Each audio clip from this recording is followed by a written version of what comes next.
Assalamualaikum warahmatullahi wabarakatuh. A'udzubillahi minasyaitonir rajim. Bismillahirrahmanirrahim. Alhamdulillahi rabbil alamin. Wa afdalus salati wa atammut taslimi ala sayyidina Muhammad wa ala alihi wa sahbihi ajma'in.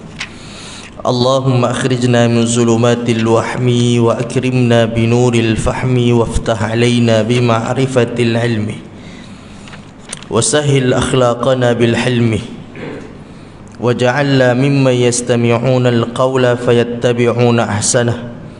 Allahumma inna na'udzubika min an nadhilla aw nudalla aw nazilla aw nuzalla أو نظلمه أو نظلمه أو نجهله أو يجهل علينا عز جارك وجل ثناؤك ولا إله غيرك.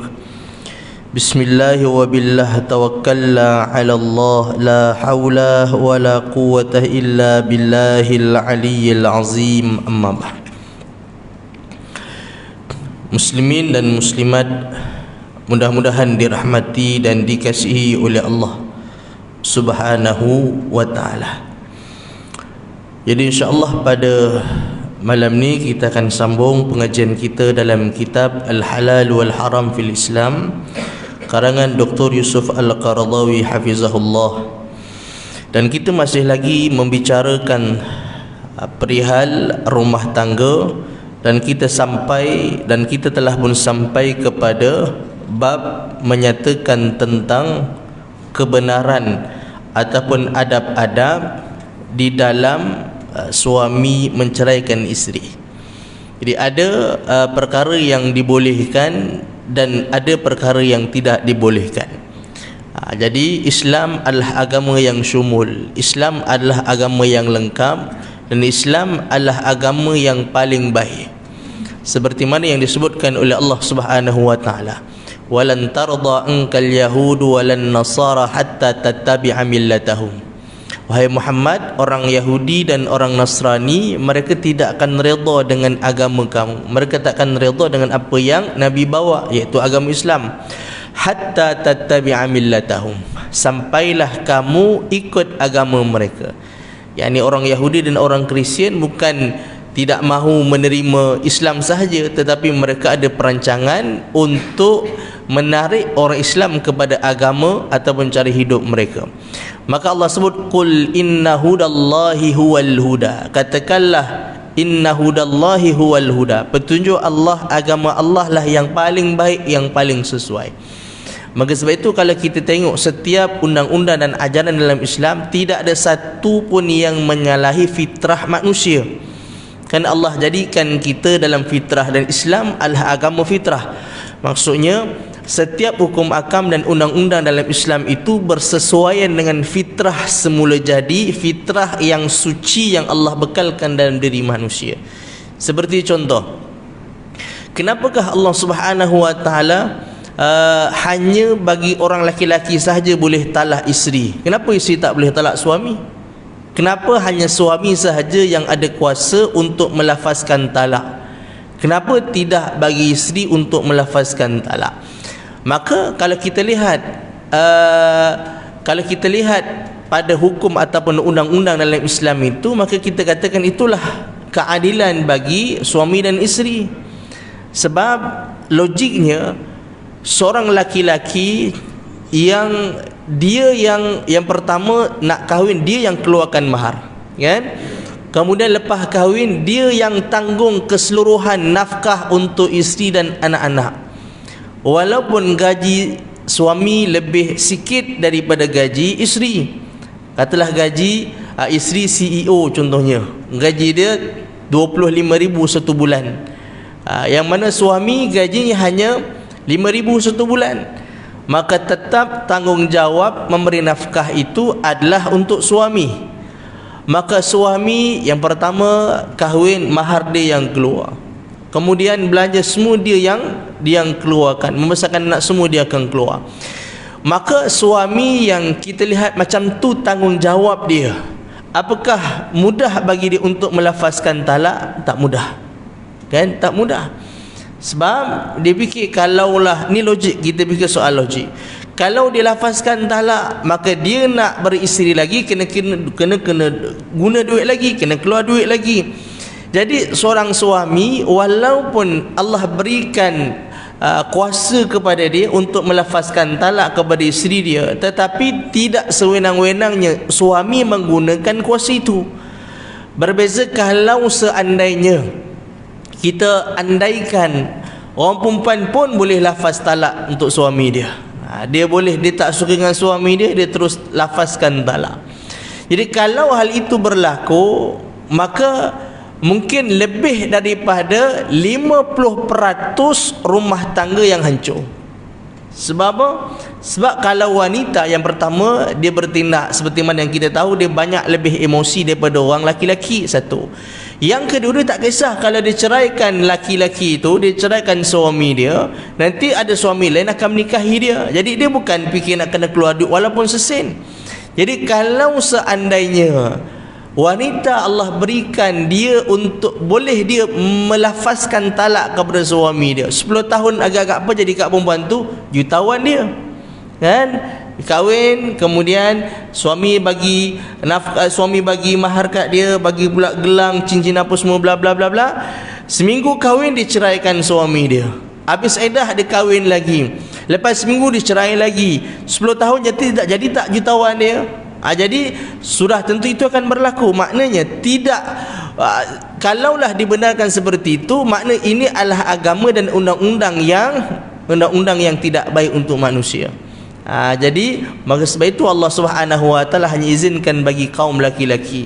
Tetapi wanita kalau ada problem, ada masalah antara dia dan suami dia, apakah ada jalan untuk dia berpisah daripada suami dia? Contoh, suami tak bagi nafkah, suami penagih, na'udzubillah, suami yang selalu pukul isteri dan sebagainya. Apakah wanita itu tak ada jalan untuk dia berpisah daripada suami dia? Ada jalan, kan? Dia boleh menggunakan mahkamah dan sebagainya. Jadi itulah Islam, agama yang syumul, agama yang terbaik, yang sesuai dengan fitrah semula jadi yang Allah bekalkan kepada manusia.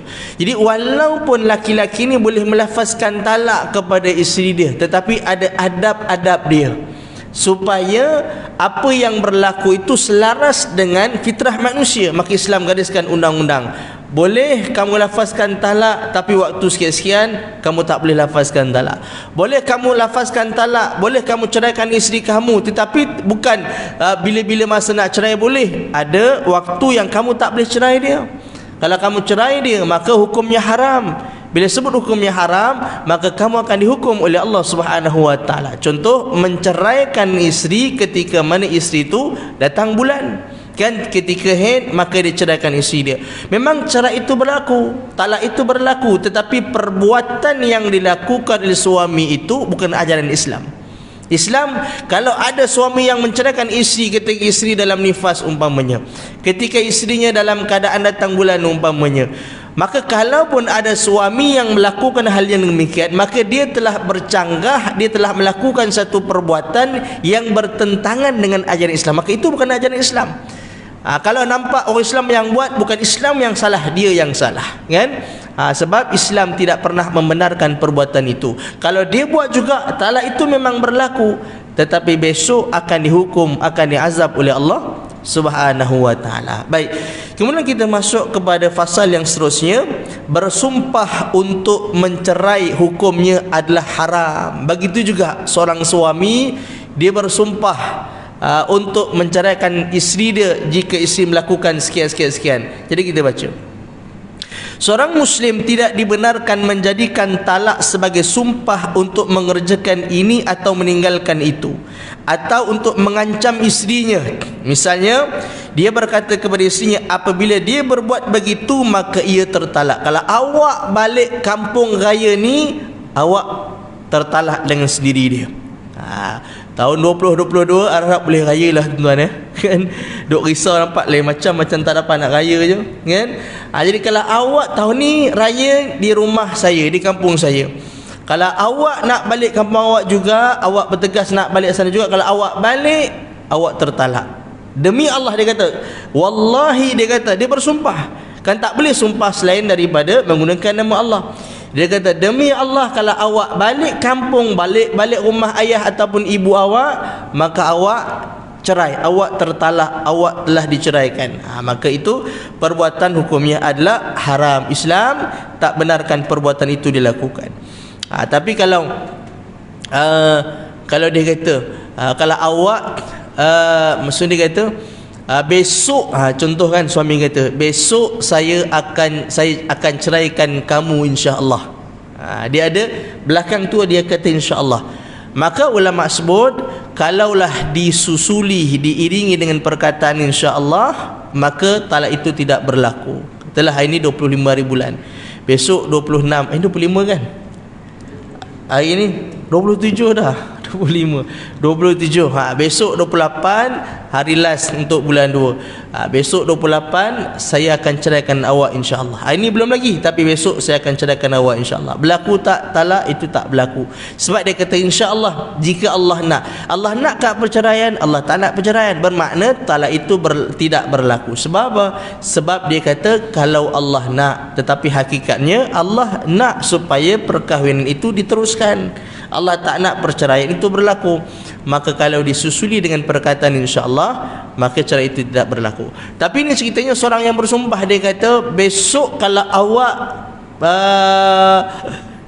katalah isteri dia kata, bang, besok I nak puasa lah, banyak puasa I yang perlu diqada, jadi besok isteri I nak puasa lah. Tak boleh, besok awak kena begini-begini, suami tak bagi puasa. Isteri kata saya nak puasa juga pasal Ramadan tak jauh dah, banyak lagi, ada 15 hari lagi saya nak kena qada ni. Kalau awak puasa juga, demi Allah saya akan ceraikan awak. Jadi itu perbuatan itu Islam, apakah mengikut ajaran Islam perbuatan itu? Tak, dia telah bertentangan dengan ajaran Islam. Jadi perbuatan itu perbuatan yang haram. Sumpah dalam Islam mempunyai redaksi yang khusus. Tidak boleh bersumpah dengan nama Allah, tidak boleh bersumpah kepada yang lain, iaitu bersumpah hanya dengan nama Allah Subhanahu wa taala, seperti demi Allah. Sebab Rasulullah pernah bersabda, man halafa bi ghairillahi faqad asyrak. Barang siapa yang bersumpah dengan selain daripada nama Allah, maka sesungguhnya ia telah berbuat syirik. Man kana halifan falyahlif billahi aw liyasmut. Barang siapa yang bersumpah, maka bersumpahlah dengan nama Allah ataupun diam. Masuk kepada fasal yang seterusnya, perempuan yang dicerai tetap tinggal di rumah suami selama mana dalam iddah. Katalah berlaku dah cerai, suami telah menceraikan isteri dia yang pertama dengan alasan yang munasabah. Kan yang pertama, bila dah berkahwin, suami boleh tak ceraikan isteri dia? Maka Nabi sebut benda yang boleh tetapi Allah tak suka adalah talak. Tapi kalau ada alasan yang munasabah, maka talak itu perlu dilakukan. Antara talak dan tak talak, mana lebih baik?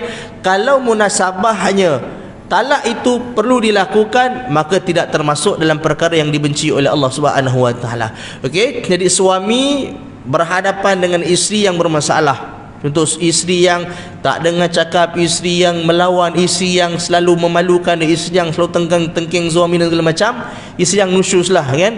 Nasihat dah buat semua benda dah nasihat, dah buat cara pisahkan tempat tidur, dah semua dah buat dah, masih tak berkesan, maka suami boleh ceraikan isteri dia. Kan dah ada alasan yang munasabah, suami boleh ceraikan isteri dia.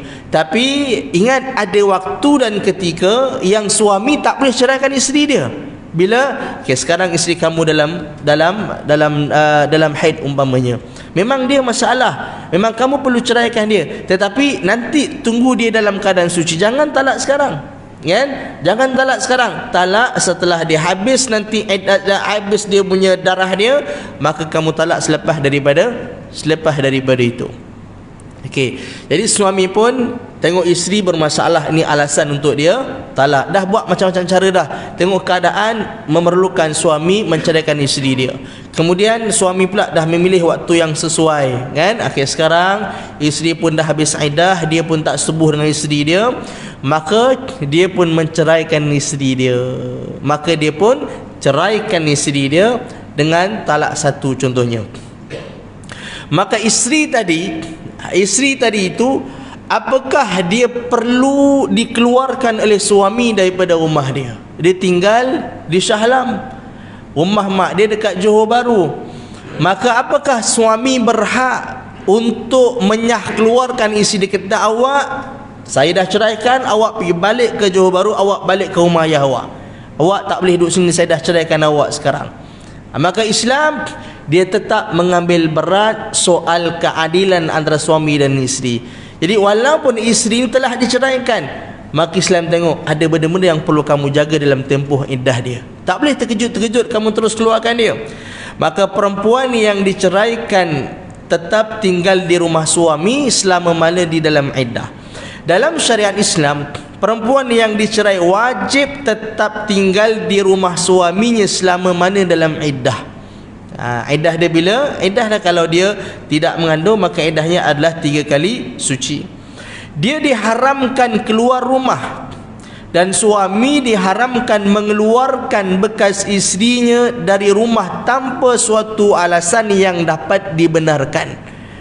Kalau ada alasan yang lain, kalau dia duduk di rumah dia, contohlah ada alasan isteri ni kalau duduk di rumah dia lagi jadi singa contohnya, kan? Dia ajak habiskan kawan dia buat parti pula kat rumah. Itu alasan, maka dia kena keluar daripada rumah suami. Dan suami pada waktu tu tak ada rumah yang lain, kan? Dia tak ada rumah yang lain, itulah rumah dia. Keluarga pun dah tak ada dah. dia tak boleh tidur, dia pun bukan orang senang, nak pergi sewa rumah dan tempoh 3-4 bulan dia tak ada duit, maka itulah rumah yang dia boleh tidur. Maka pada waktu itu kalau ada alasan yang munasabah, maka suami boleh keluarkan isteri dia. Cerita sekarang tak ada masalah, dia mungkin ada sedikit perselisihan antara suami dan isteri, maka suami tak tahan, akhirnya ceraikan isteri dia. Maka isteri itu suami berhak tak keluarkan dia, awak kena keluar. Maka dalam Islam kata tidak dibolehkan atau haram suami mengeluarkan isterinya daripada rumah. Hal ini disebabkan suami selama dalam tempoh iddah masih diperkenankan merujuk dan mengembalikan isteri kepada perlindungan perkahwinan untuk sekali lagi apabila talak ini baru satu ataupun dua, atau dipanggil talak raj'i. Talak raj'i ini talak lepas talak dia masih boleh rujuk. Itu dipanggil talak raj'i. Jadi dalam tempoh iddah, yang pertamanya dalam Islam dia kata isteri dikekalkan dalam rumah. Sebab yang pertamanya nak jaga wanita itu sendiri, itu yang pertama. Kemudian yang kedua, masih lagi suami kalau dia balik rumah, kan, suami tak boleh duduk dalam rumah tu, tak boleh, kan, dia tak boleh, bila dah cerai dia duduk serumah tak boleh, kan. Jadi tetapi bila dia balik sekali-sekala ke rumah, dia nak ambil barang, dia tengok isteri dia, kan, dia tengok isteri dan membangkitkan balik keinginan untuk bersama lagi, maka itu yang dianjurkan dalam Islam. Maka Islam anjurkan kalau boleh bila dah cerai, bila terkenang balik kat isteri dia, kan dah 3-14 tahun kahwin, saat-saat manis dulu, pergi umrah sekali, makan aiskrim sekali, kan, teringat yang tu, tengok-tengok gambar, teringat pula kat isteri, kan. Jadi pada waktu itu Islam nak supaya ikatan itu disatukan balik, suami situ jadi balik suami isteri, bukan lagi teruskan berlaku dalam keadaan begitu. Baik, sedang tinggalnya seorang isteri di dalam rumah suami sangat memungkinkan untuk membangkitkan perasaan suami dan mengingat-ingat serta berfikir sebelum habis iddah itu. Jadi dalam tempoh iddah kan suami boleh rujuk balik. Bila dia terkenang balik, isteri masih duduk di rumah dia. Dia duduk di rumah mak, laki-laki tu dia duduk di rumah mak dia. Yang isteri tetap duduk di Shah Alam, kan rumah dia, mereka berdua kahwin duduk di Shah Alam. Yang si perempuan tadi tu dia, mak dia duduk di Johor Bahru, yang laki ni duduk di Kuala Lumpur, kan rumah mak dia di Kuala Lumpur. Jadi dia pun duduk di rumah mak dia. Jadi bila dia tengok-tengok balik mesej, gambar pernah bersama apa semua, maka teringin mampu membangkitkan balik. Tapi kalau perempuan tu balik ke rumah dia, balik ke rumah mak dia, kan banyak orang, kan bahaya dia bila kawan-kawan datang, dia tengok carilah lelaki lain, hala dia tu bukan handsome mana pun, kan. Kalau dengan takap lelaki kau yang lama tu bukan suami kau, kat bus stop banyaklah, kau carilah lelaki lain gitu dia. Jadi itu bahaya dia. Tapi kalau kekalkan di rumah, dia tak boleh keluar pasal dalam tempoh iddah, dia duduk dalam rumah, maka isteri dikenang-kenangkan balik kenangan manis dia dengan suami dia. Suami pula duduk di rumah mak dia, terkenangkan, buka balik belik-belik gambar-gambar yang lama, tengok kisah-kisah dulu mereka bersama, mesra-mesra dulu, pergilah pergi melanconglah pergi bala. Maka disitulah ada kemungkinan untuk membangkitkan keinginan suami nak bersama balik kepada isteri dia.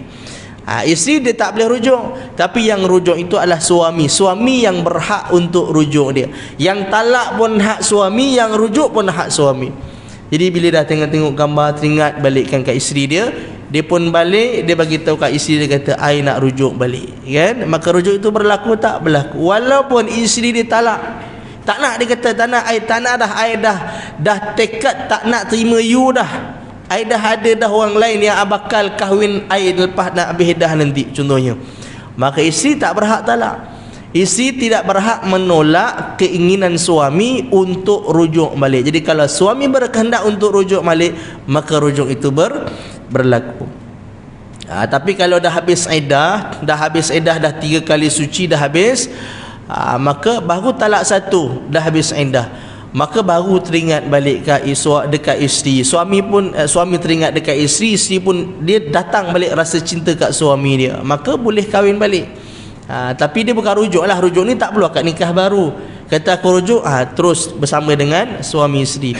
Tapi kalau dah habis iddah, maka dia perlukan kepada akad yang baru. Macam dulu-dulu baliklah. Perlu ada wali, perlu ada saksi dan sebagainya. Kemudian Dan sebelum berakhirnya bulan-bulan iddah di mana perempuan diperintahkan supaya menunggu guna mendapatkan suatu keyakinan bersihnya rahim serta melindungi hak suami dan kehormatan isteri, sebab hati selalu berubah, fikiran selalu baru.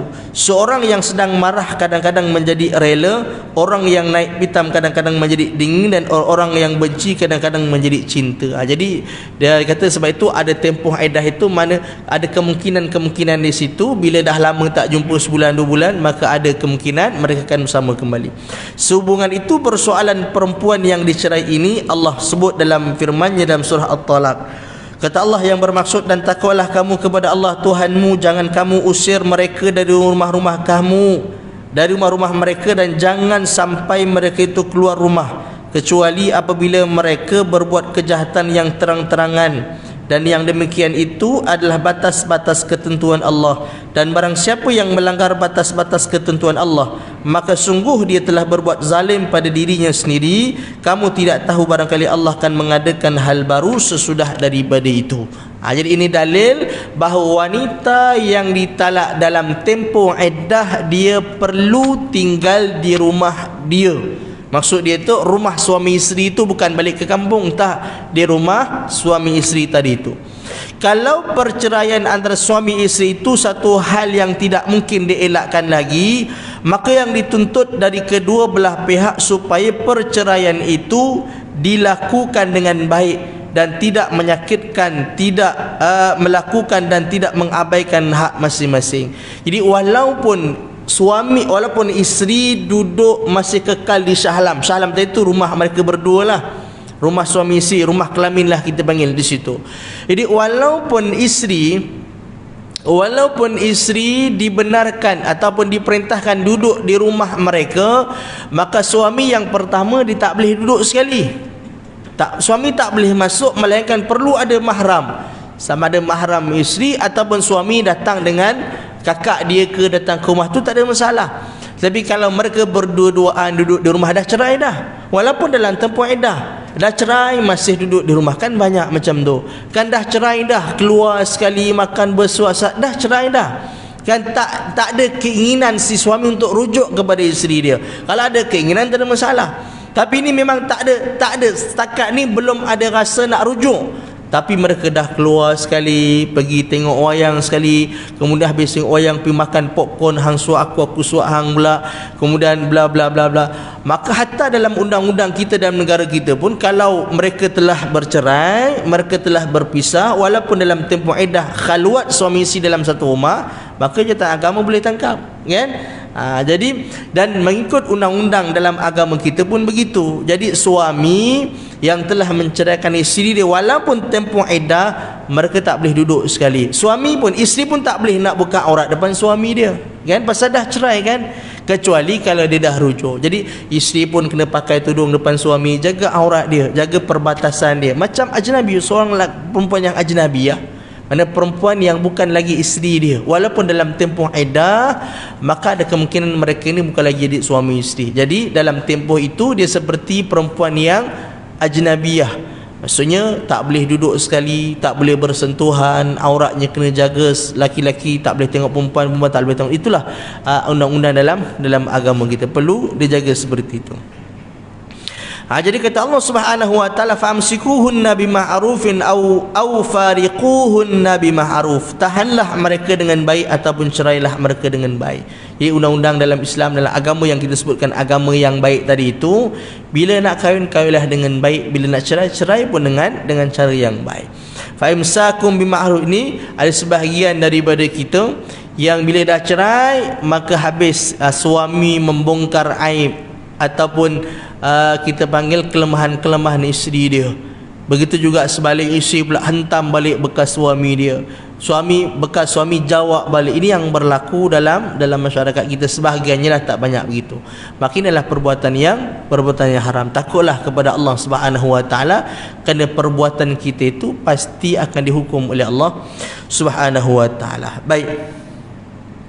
Kemudian talak harus dijatuhkan bertahap. Islam memberikan kepada seorang Muslim 3 talak untuk 3 kali. dengan suatu syarat, tiap kali talak dijatuhkan pada waktu suci dan tidak disetubuhinya. Maksud dia, kalau seandainya isteri itu dah habis iddah, bukan dah habis dia punya haid dia, habis hari ini, kemudian besok laki-laki itu bersama dengan isteri dia, maka pada waktu itu tak boleh kita ceraikan, haram. Sebab apa? Sebab pada waktu itu belum yakin si isteri ni mengandung tak mengandung, tak mengandung. Jadi yang dibolehkan iaitu bila mana isteri betul-betul dalam keadaan suci, dan tidak disetubuhinya. Maksudnya lepas habis dia punya haid terus tubuh, maka waktu itu tak boleh kita ceraikan, haram hukum dia. Tapi lepas dah lepas dah bersama, kemudian dah jelas dia mengandung, maka tak ada masalah untuk ceraikan masa itu. Baik, kemudian ditinggalkannya isterinya itu sehingga habis iddah. Kalau nampak ada keinginan merujuk sewaktu masih dalam iddah, maka dia boleh merujuknya. Dan seandainya dia tetap tidak merujuk hingga habis iddah, dia masih mampu untuk kembali kepada isterinya itu dengan akad yang baru. Jadi kelebihan dia kalau masih lagi talak raj'i, yakni talak yang boleh dirujuk, sama ada dalam iddah atau habis iddah, maka suami isteri masih boleh bersatu. Jadi kalau dah habis iddah dah, maka suami nak balik kat bekas isteri dia, dan bekas isteri pun macam tu, masih cintakan bekas suami dia, kahwinlah baru dengan akad yang baru, maka itu dibolehkan. Maka si perempuan tersebut diperkenankan kahwin dengan orang, dan kalau dia tidak lagi berhasrat untuk kembali, maka si perempuan tersebut diperkenankan dan dibolehkan kahwin dengan orang yang lain. Kalau si laki-laki tersebut kembali kepada isterinya sesudah talak satu, tetapi tiba-tiba terjadi satu peristiwa yang menyebabkan jatuhnya talak yang kedua, sedang jalan-jalan untuk menjernihkan, cuaca sudah tidak lagi berdaya, maka dia boleh menjatuhkan talaknya yang kedua dengan syarat seperti yang kami sebutkan di atas, dan dia diperkenankan merujuk tanpa akad yang baru. Jadi lepas ada satu yang diharamkan dalam Islam, dia talak isteri dia, kan? Sampai di hujung-hujung, sebelum sikit seminggu lah, dia tahulah bila isteri nak habis iddah dia. Sebelum habis iddah tu sikit lagi, dalam seminggu dia rujuk isteri dia, kan? Lepas dia rujuk isteri dia, kemudian ditalak, bagi talak yang kedua, maka ini adalah perbuatan yang haram. Kan tak ada masalah talak yang kedua, betul, tetapi perbuatan ini dilebih kepada menyakiti isteri dia, sebab nak bagi isteri tempoh yang panjang, kan? Iddah tu nak habis dah. Kalau suami dia tak rujuk dia, maka habis, kalau dia habis iddah begitu, maka dia boleh kahwin dengan laki-laki yang lain. Tapi masalahnya bila nak habis iddah, suami rujuk balik, seminggu lagi nak habis iddah tu, suami rujuk balik. Tujuan rujuk tu apa dia? Tujuan dia nak cerai lagi, supaya perempuan ni dia mengambil masa yang lama lagi untuk iddah dia. Ini perbuatan yang haram kerana menzalimi wanita tersebut. Kemudian bila dah habis dah tolak yang kedua, nak habis sikit lagi, dia pun rujuk. Lepas rujuk, diceraikan balik isteri dia. Jadi isteri terpaksa mengambil tempoh berapa kali tu, kan? Berapa kali, mana 9 kali suci, kan? Yang pertama 3 kali suci dah habis, nak habis dah, dia masuk lagi 9 kali, 3 kali lagi, kemudian 3 kali lagi. Jadi ini adalah satu bentuk kezaliman, kejahatan yang dilakukan oleh suami terhadap isteri dia. Tapi kalau seandainya dia rujuk di saat-saat akhir sebelum isteri habis iddah, jadi dia memang betul-betul nak bersama balik, cinta dia kepada isteri, isteri pun cinta dengan suami, jadi mereka rujuk balik. Tapi bila rujuk, jadi isteri ni jadi singa balik. Yang tak macam mana bila sebelum rujuk, okey, kan? Nampak macam dah berubah isteri ni pun bla bla bla bla, maka mereka bersatu, kan? Bila bersatu dah jadi suami isteri balik, maka suami isteri buat perangai balik, kan? Lepas seminggu dia nusyus lagi kepada suami dia. Jadi suami pun bertindak melafazkan talak yang kedua. Itu dia bolehkan, dia tak haram lah. Yang haram tadi tu kalau memang sengaja nak zalim kat isteri dia, kan? Rujuk tujuan dia nak cerai supaya isteri ni mengambil masa yang lagi panjang untuk dia boleh berkahwin dengan laki-laki yang lain. Tapi kalau tiba-tiba dia kahwin dalam iddah, maka perkahwinan tu tak sah, kan? Tiba-tiba katalah sebab ada orang tanya tuan-tuan, ada satu dia orang Indonesia lah kan, dia tanya dia 2 minit lagi boleh? Kena azan dulu. Sama 2 minit boleh? Jadi ceritanya yang anak dia belum habis iddah sebulan baru. Mana nak habis iddah sebulan kan? Sebab dia perlu mengambil masa 3 kali suci. Kalau suci tu katalah 14 hari dia suci. Jadi 14 hari paling sikit tu 14 hari tu kan, 14 hari. Kemudian 14 hari lagi, kemudian 14 hari lagi. Jadi tak mungkin sebulan. Jadi tapi sebulan lepas dia diceraikan, dia kahwin dengan apa nama ni, dengan laki-laki yang lain. Maka perkahwinan itu perkahwinan yang tak sah. Sebab dia berkahwin, maksudnya bukan suami isteri dah, bukan suami isteri lagi. Kalau nak teruskan perlu akad nikah yang baru. Sebab mereka bukan suami isteri. Kan, sebab berkahwin dalam tempoh iddah. Jadi dia tak boleh berkahwin masa itu. Sebab dia masih isteri orang, dia masih boleh dirujuk oleh bekas suami dia. Jadi perkahwinan dia dengan laki-laki yang lain itulah perkahwinan yang tak sah. Kalaupun ada anak, maka masalah kan. Jadi ini yang berlaku dalam masyarakat. Mungkin di sebahagian tempat dia tak ambil indah macam tu. Bahkan bila saya tanya, dia kata banyak orang macam tu. Oh, banyak rupanya. Dan sebab bila kebiasaan dia, bila dah cerai tu, suami dia tak akan rujuk balik dengan isteri dia. Ya, walaupun tak akan rujuk, tapi dalam tempoh iddah tu kamu tak boleh kahwin. Kamu tak boleh kahwin. Rupanya benda macam tu, amalan itu dah banyak dia kata di kampung dia, di Indonesia. Kan, yang hamba Allah tu tanya, dia duduk di kampung baru. Kan, jadi dia kata anak dia lah, dia datang dari Indonesia kan, anak dia macam tu jadi berlaku di Indonesia. Jadi banyak di kampung dia kata macam tu berlaku. Jadi ingat, itu adalah satu benda yang kita perlu hati-hati, kerana dia terkait dengan hukum hakam kan. Bagaimana kalau mereka bersama ada anak pula dan sebagainya, maka itu adalah benda yang tak sepatutnya berlaku. Jadi tuan-tuan muslimin dan muslimat yang dirahmati Allah sekalian, insya-Allah dalam pertemuan kita yang akan datang kita akan sambung lanjut berkaitan dengan perbahasan talak ini insya-Allah. Jadi tuan-tuan muslimin dan muslimat yang dirahmati Allah sekalian, setengah minit saya ambil waktu sikit. Malam ni tuan-tuan saya bawa tabung untuk peduli insan, seperti mana yang sebelum ni saya bawa tujuan dia untuk kita membantu saudara dan anak-anak kita yang berada di Syria. Dan bulan 2 hampir habis, sampai hujung bulan 2 ini adalah kempen kita untuk musim sejuk. Jadi pada malam ni saya bawa tabung di belakang tu, tabung peduli insan, untuk sama-sama kita bantu mereka yang dalam keadaan kesusahan dah 10 tahun tuan-tuan. Mereka tak ada peluang bekerja. Yang ada bekerja pun tuan-tuan, bergaji yang sangat rendah. Gajinya berapa tuan-tuan? Waktu tahun lepas saya pergi tu, gaji dia 15 ke 20 dolar satu bulan. 12, kalau 15 dolar ataupun 20 dolar satu bulan, sekitar 100-200 ringgit tuan-tuan sebulan. Memang tak mampulah nak makan sekeluarga, nak bayar elektrik, nak bayar apa semua tu, memang tak mampu. Dia macam mana diorang makan? Tak lain dan tidak bukan hasil sumbangan daripada tuan-tuan sebelum ni. Tuan-tuan yang sumbang sebelum ni, itulah hasil, itulah yang mereka dapat makan dan meneruskan kehidupan mereka. Jadi insya-Allah, jadi pada malam ni tuan-tuan yang Allah bagi rezeki lebih, sama-samalah kita bantu. Kalau tak banyak, sedikit itu insya-Allah mampu memberikan sedikit, mengurangkan bebanan-bebanan yang mereka tanggung, dan mampu memberikan, menghilangkan kelaparan yang mereka tanggung. Jadi tujuan yang paling utama adalah untuk makan minum mereka lah. Jadi mereka itu hidup bergantung ihsan daripada kita. Kalau tak ada orang yang menyumbang dalam dunia ni, jadi saya ingat mereka tak mampu nak teruskan kehidupan mereka. Jadi oleh itu, jadi pada malam ni saya mengajak tuan-tuan dan puan sekalian yang ada keluasan rezeki, kelebihan rezeki, sama-samalah kita bantu sekadar mana yang kita mampu.